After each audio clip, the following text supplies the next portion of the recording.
What's good, everybody, and welcome to another retro restoration and repair. Today, we're actually going to be doing more of a mod. What we'll be doing is taking a Nintendo 64 and making it region free. So, for starters, let's go ahead and illustrate the issue here. So, on your traditional American cartridges for the Nintendo 64, the back side has these cutouts in the corners here. The Japanese games have cutouts kind of in the center here, the center of each side instead of right on the edge. So basically, if you try to insert a Japanese cartridge, it's just not going to fit. Whereas your American cartridges will just fit perfectly fine. So that was their method of region locking back in the days of the Nintendo 64. So we're going to go ahead and get right on into this. It's a fairly straightforward, simple modification. You will need this piece. It is a 3D printed piece that we will be replacing out of this original cartridge slot. So what you're going to want to do for starters is we're going to want to flip over the console here and take a look at the underside. Now I've already removed the screws. You're going to have these will come off, so you'll have 1, 2, 3, 4, 5, 6 screws that you'll have to remove. They are game bit screws, so you'll need a special screwdriver to remove them. I've actually, like I said, I've already removed those. So basically what you want to do is once you've got 1, 2, 3, 4, 5, 6 screws on the bottom removed with your game bit screwdriver, you want to just kind of pull that top panel up and off.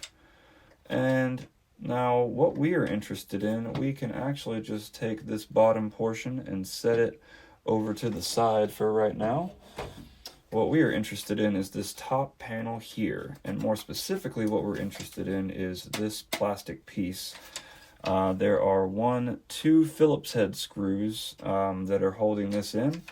So what we want to do is replace it with this piece here that I will put a link in the description as to where you can get either the file to 3D print one yourself, or if you would like to just purchase one that's already been 3D printed. For example, I don't have a 3D printer. I have a friend who does, so I had him take care of printing that piece for me. So what we're going to do, like I said, there's 2 Phillips head screws.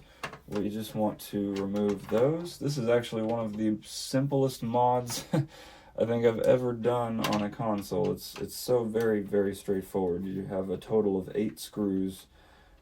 6 on the bottom panel, 2 that are holding this in. And so all you have to do, now that you got those 2 screws out, is just pop this out. And as you can see, we have these 2 little corner protrusions here that our American cartridges fit perfectly into, but those Japanese ones do not.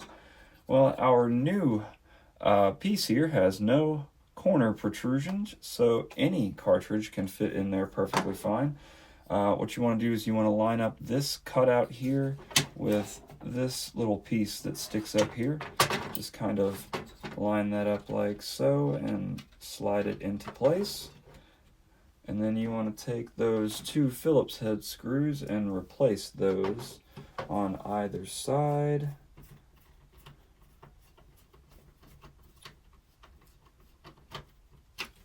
Like so.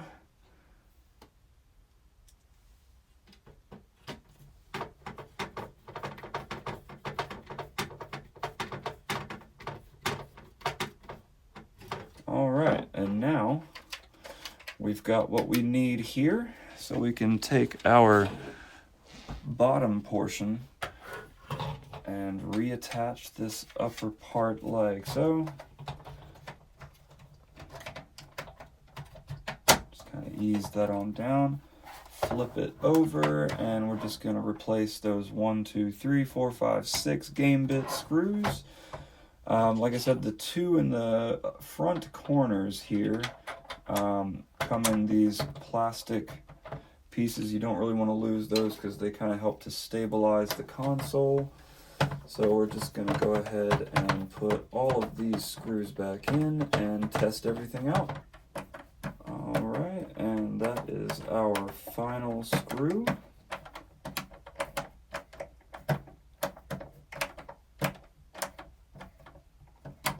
So now we can flip this bad boy over, and as you can see, our North American Ocarina of Time cartridge fits down in there perfectly.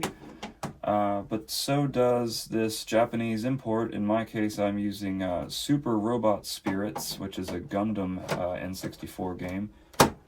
Fits perfectly down in there as well.